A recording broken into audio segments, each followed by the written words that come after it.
what was so special was that even though I was in the helicopter, I had a dream of a guy holding onto the landing grids of the helicopter and just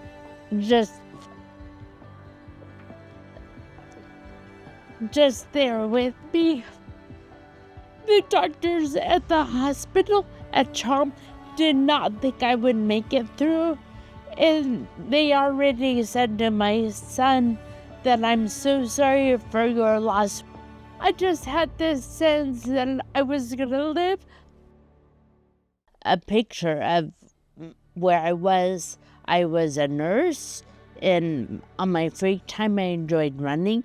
And then one morning at the 11th in 22 of January, I wasn't feeling right. And so I went over to the emergency room. And when I went in, they did a CT scan, a CAT scan, and it showed I had clots in my brain, clots in my arms, clots in my legs. So they helicoptered me up to Stanford. They took the clot out of my brain. The effects of the clot was I couldn't swallow, I couldn't walk, I couldn't do just normal activities. I woke up and I had a hard time waking up. And as I was waking up, my dad was asking some questions about how, if I were to pass or if I was on a machine, how do I want to live? So there's this question of life. And that evening, I know I never asked Jesus if I was going to live or if I was going to see him that evening.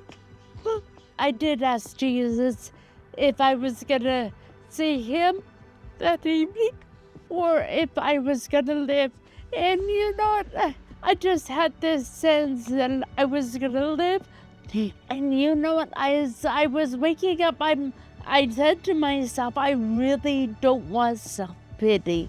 What came to me was how Jesus in the Garden of Gethsemane, he said to his Father, he says, if it's your will to take this cup from me, he said, but not my will, but your will be done. And here's Jesus that went to the cross and he died for all of our sins. And having a stroke is nothing what Jesus has done. He has done that for everyone living, everyone for generations. And there's no comparison. So that was a living hope. That hope that I wanted, that I needed to go on this journey of recovering from a stroke. There are a few promises in the Bible that I hold on to fast, and one of them is in Isaiah 43, 18 and 19.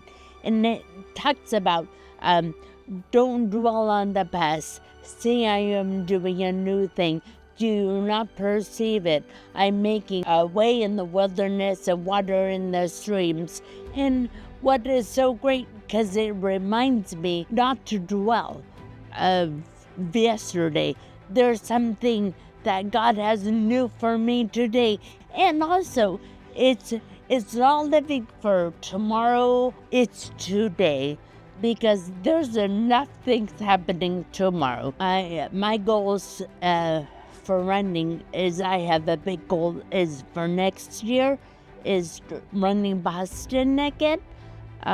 Boston does have a disability division, and so there is a challenge to run Boston and then 6 days later run the Big Sur Marathon. So that's my next goal, because I know pain. I know what it's like, and it's not brand new. I think that has helped me. I know it's a big goal, but those big goals is when I was in the hospital. I was so determined to keep working hard.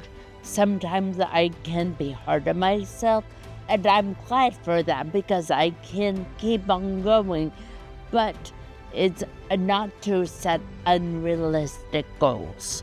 I think that is, I can try, but be okay with where I'm at. Every day has different challenges, and it's being okay today. And yes, you do get frustrated, and that's okay, or not you, but anyone actually. It doesn't matter. Yes, mine is called a stroke, but everyone has stuff. And I think living today is important, and living today in Jesus is important. That's a living hope.